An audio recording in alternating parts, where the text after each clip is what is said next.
Azathoth de Howard Phillips Lovecraft.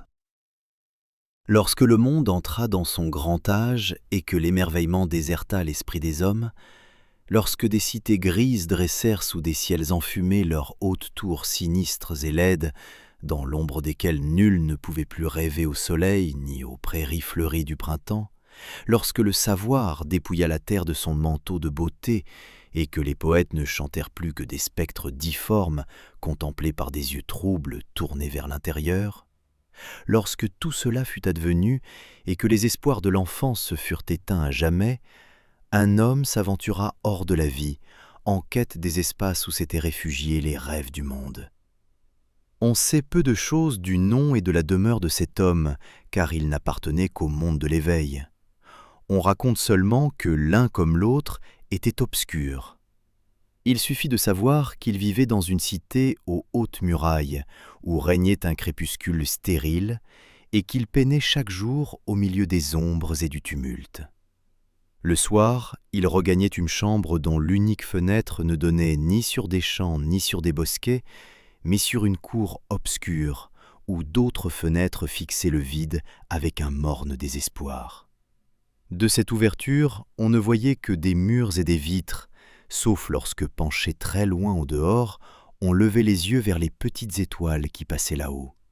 Et comme de simples murs et de simples fenêtres finissent bientôt par rendre fou un homme qui rêve et lit beaucoup, l'habitant de cette chambre prit l'habitude, nuit après nuit, de se pencher au dehors et de scruter les hauteurs, dans l'espoir d'entrevoir quelques fragments de ce qui existait au-delà du monde éveillé et de la grisaille des grandes cités. Au fil des années, il apprit à nommer les étoiles qui voguaient lentement dans le ciel et à les suivre en pensée lorsqu'elles glissaient à regret hors de sa vue. Puis son regard finit par s'ouvrir sur maintes perspectives secrètes dont aucun œil ordinaire ne soupçonne l'existence.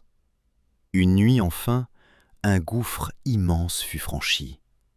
Les cieux hantés de rêves descendirent en se dilatant jusqu'à la fenêtre du veilleur solitaire, mêlèrent leur souffle à l'air confiné de sa chambre et l'intégrèrent à leurs fabuleuses merveilles.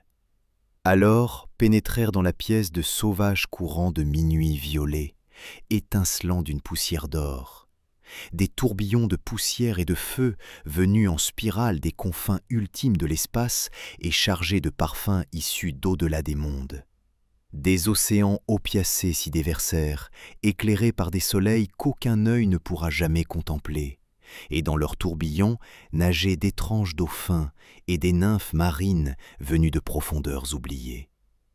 L'infini silencieux tournoya autour du rêveur et l'emporta sans même effleurer le corps qui demeurait penché, raide, hors de la fenêtre solitaire.